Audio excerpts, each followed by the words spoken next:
My sister told me I was too fat to be her maid of honor. She sent it in a text. 11 p.m. on a Tuesday. You've gained weight since I asked. I can't have you in my wedding photos. Step down gracefully, please. I read it 3 times. Then I cried for an hour. 3 months later, I walked into her wedding venue with 3 people she had never met. A woman, 2 kids, and a folder full of receipts. The ballroom went completely silent. Want to know who they were?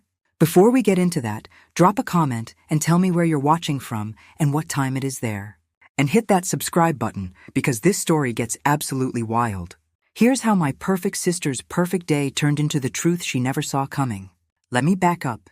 My sister Vanessa was always the golden child. Perfect grades, perfect body, perfect everything. At family dinners, everyone stared at her, complimented her hair, her skin, her outfit. I got the polite smiles. Oh, you're so lucky you're smart because... They never finished the sentence. They didn't have to. I knew what they meant. I wasn't the pretty one, so I became the useful one. I went into data analysis, corporate forensics, pattern recognition. My job is finding things people try to hide. Digital trails, financial gaps, inconsistencies, and I keep everything. Texts, emails, screenshots, receipts. It's reflex at this point. Vanessa and I weren't close, but we weren't enemies either. We coexisted, smiled at holidays, sent birthday texts. When she got engaged to Ryan, I was genuinely happy for her. He seemed great, successful, charming, good-looking. Our parents were over the moon. Vanessa posted about it every single day. The ring, the dress, the venue, the hashtag. I thought maybe being her maid of honor would finally bring us closer. I thought this was my chance to be part of her world. I was so wrong. Vanessa asked me to be her maid of honor with an Instagram post. She tagged me in a photo. Big letters, "Will you be my MOH?" I said yes immediately. For 2 months, I did everything. I organized the bridal shower, coordinated with vendors, made centerpieces by hand. I spent $1,200 on the shower alone. Vanessa barely said thank you, but I told myself it was fine. It was her day. Then, 6 weeks before the wedding, my phone buzzed at 11 p.m. A text from Vanessa. I need to be honest with you. You've put on weight since I asked you. I can't have you in my wedding photos. Please step down gracefully. I stared at the screen. My hands were shaking. I called her. She picked up on the 3rd ring. Vanessa, are you serious right now? It's my day. I need everything to be perfect. Don't make this about your feelings.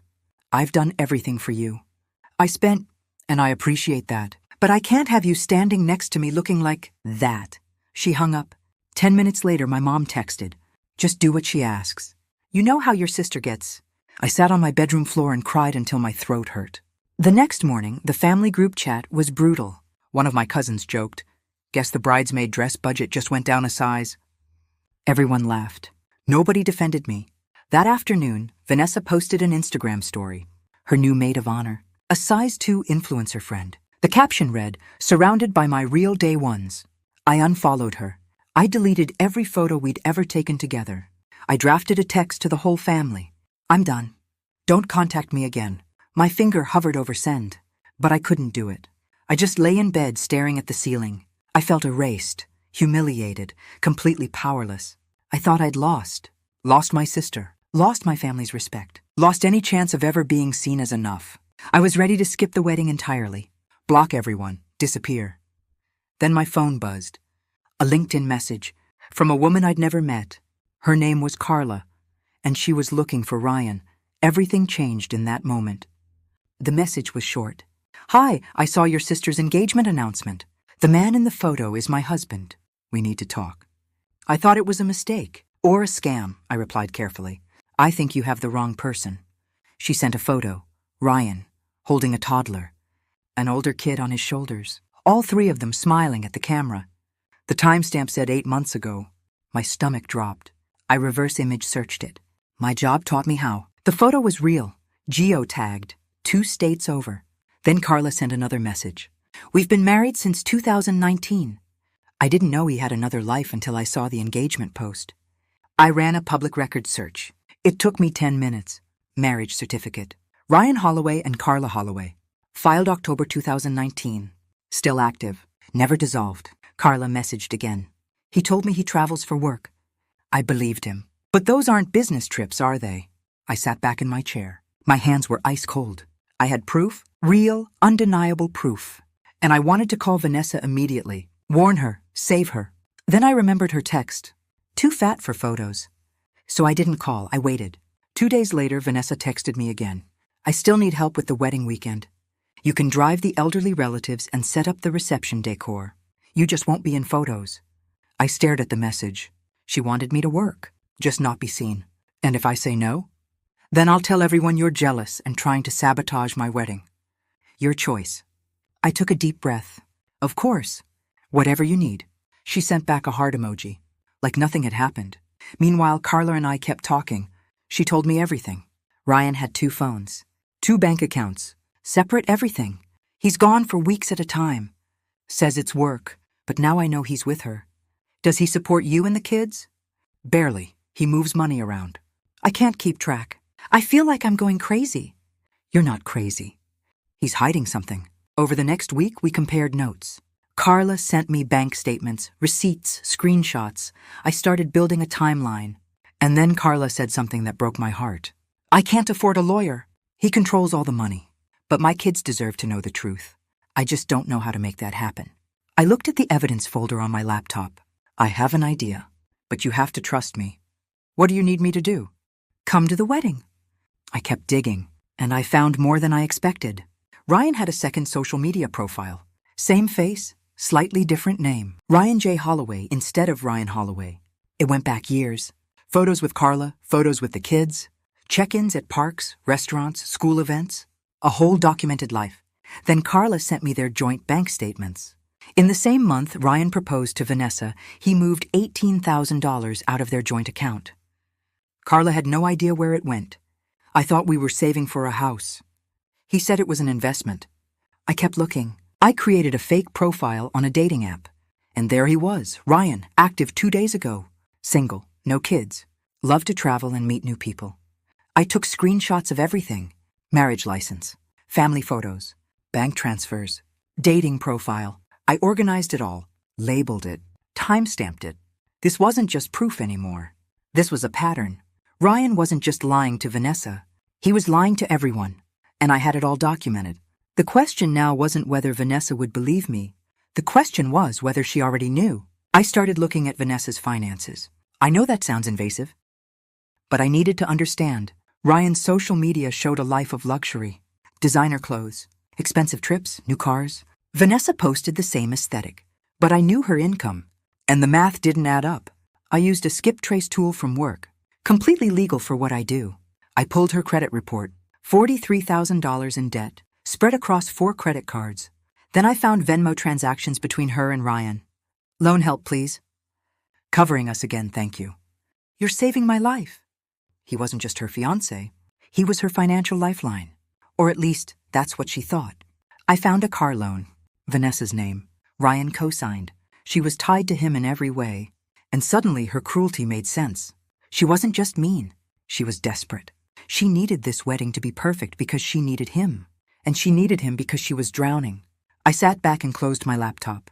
She was about to marry a con artist. And those 2 kids deserved better. Carla deserved better. I could have walked away. Let Vanessa learn the hard way. But I didn't. Because silence protects the wrong people. I called Carla. Here's the plan. You and the kids come to the wedding. We confront Ryan and Vanessa together, privately, before the ceremony. What if she doesn't believe me? That's why I'm bringing printed proof. Everything, in a folder. Labeled and clean. There was a long pause. What if he gets angry? What if he tries to... I'm also getting you a lawyer. A family law attorney. Pro bono consult to start. I can't afford... You don't have to.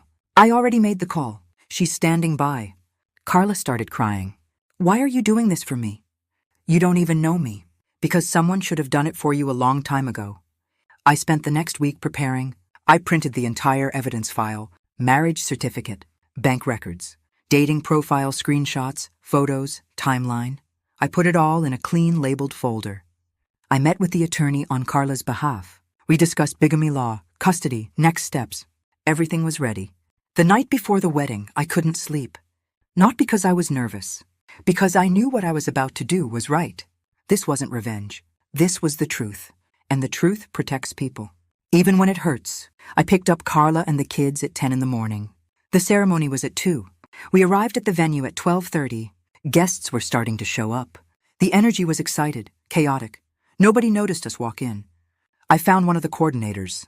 I need to speak to the bride. Family emergency. She looked worried but nodded. She led me to the bridal suite. Vanessa was in her dress, full makeup, surrounded by bridesmaids. She looked perfect. When she saw me, her face went cold. "What are you doing here?" "We need to talk, alone. I'm getting married in an hour." "I don't have time for—" "Vanessa, alone, now!" Something in my voice made her stop. She waved the bridesmaids out. The door closed. I handed her the folder. "What is this?" "Open it." She did. The first page was the marriage certificate. Ryan and Carla Holloway, 2019. Her face went white. "This is fake. This is—" "Keep going." She flipped through. Bank records. The $18,000 transfer. Photos of Ryan with 2 kids. The dating profile. Her hands started shaking. "Where did you get this?" "From his wife." The door opened. Carla stepped in, calm, composed. The 2 kids stayed in the hallway with my friend. "I'm Carla. We've been married for 5 years. Those are our children." Vanessa looked at her, then at me, then back at the folder. No, this isn't— He wouldn't—" The suite door flew open. Ryan. He saw Carla and froze. His face drained of color. "Carla, what are you— This isn't what it looks like." "Let me explain." Vanessa stood up. Her voice was shaking but loud. "Get out!" "Babe, listen to me. Get out!" Ryan looked at me, then at Carla, then back at Vanessa. He left. Vanessa sank into a chair. Her perfect makeup started running. I knelt down next to her. "You called me too fat to be in your photos. But I'm the one who just saved you from marrying a con artist." She looked at me and nodded. "Cancel it. Cancel everything." The wedding was canceled. The coordinator made an announcement. "Due to unforeseen circumstances, today's ceremony will not take place." Guests were confused, angry. Some demanded explanations. Vanessa stayed in the bridal suite for 2 hours. I stayed with her. She didn't say much, just cried. Eventually she looked at me. "Did you know for a long time?" 2 weeks. "Why didn't you tell me sooner?" "Because you told me I was too fat to stand next to you. And I wasn't sure you'd believe me." She nodded slowly. "I deserved that." Ryan tried to call her 37 times that night. She blocked him. 2 weeks later, Carla sent me a photo. Her, the kids. And the attorney I'd connected her with. The text said, "Filing for divorce and full custody today. Thank you for giving me my life back." Ryan's company fired him after the bigamy situation became public. He's facing legal consequences in 2 states. I don't know all the details. And honestly, I don't need to. Vanessa's Instagram went dark. No more influencer posts. No more perfect life. A month later, she sold the engagement ring. She used the money to pay me back. $1,200, plus $50 interest. It came with a handwritten note. "I was cruel to you because I was broken and desperate." That's not an excuse. "I'm so sorry. I hope one day you'll let me prove I've changed." I wrote back. "I forgive you, but we're not close right now. Maybe one day. I need space." She respected that. 6 months later, I started a blog. It teaches people how to run background checks on partners, how to spot red flags, how to protect themselves, empowerment through information. Carla and I still talk. She got full custody. She's rebuilding her life. Her kids are happy, safe. Vanessa started therapy. She's working on herself, paying down her debt. We've exchanged a few texts. Short, polite. It's not hatred. But it's not sisterhood either. And I'm okay with that. Because here's what I learned. Silence protects the wrong people. Boundaries protect you. And receipts protect the truth. I'm not the villain in Vanessa's story. And I'm not the victim in mine. I'm the one who chose the truth. Even when it hurt. Even when it cost me. So let me ask you, have you ever uncovered a secret that changed everything? Drop your story in the comments. I read every single one. And if this reminded you to trust your gut and keep your receipts, hit that subscribe button. You never know when you'll need the truth on your side. Oh, and one last thing. This story is a fictionalized dramatization for entertainment purposes. It is not legal or financial advice. Stay safe, stay smart, and always keep your receipts.